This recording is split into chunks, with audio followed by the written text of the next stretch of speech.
ঈদের দিন সারা দেশে দাবদাহ না থাকলেও আকাশ থাকবে মেঘলা।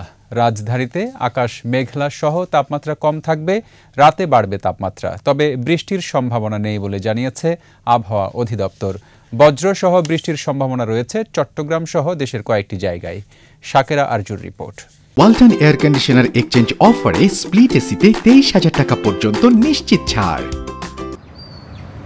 আগামীকাল ঈদের দিনের সকালে নামাজ পড়া সহ সারাদিনের পরিকল্পনায় থাকে আবহাওয়া কেমন থাকবে। তবে সুখবর দিল আবহাওয়া অধিদপ্তর। ঈদের দিনে রাজধানীতে আকাশ সারাদিন মেঘলা থাকলেও তাপমাত্রা থাকবে স্বাভাবিক, অর্থাৎ গরম থাকলেও তা সহনীয় পর্যায়ে থাকবে বলে জানায় অধিদপ্তর। রাতে বাড়তে পারে তাপমাত্রা।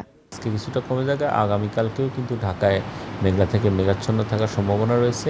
আগামীকাল পবিত্র ঈদ উল ফিতরের দিনে কিন্তু মানুষের অনেকটা স্বস্তিদায়ক হওয়ার সম্ভাবনা আছে বা আমরা আশা করছি যে রাতের বেলায় যে কিরণটা আসে সেটা যখন আবার রেডিয়েশন হয়ে চলে যায় তখন কিন্তু রাতে যে আকাশে মেঘ থাকার কারণে ঊর্ধ্বাকাশে যেতে পারে না, যার কারণে কিন্তু রাতের তাপমাত্রাটা বেশি থাকে। দেশের অন্যান্য জায়গায় আকাশ মেঘলা থাকবে, কয়েকটি জায়গায় বজ্রসহ বৃষ্টির সম্ভাবনা রয়েছে।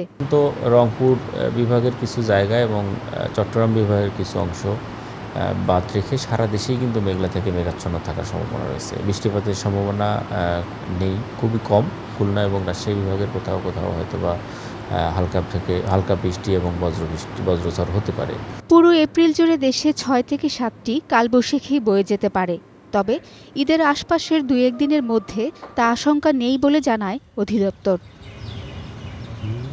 শাকেরা আরজু, 21 টেলিভিশন, ঢাকা।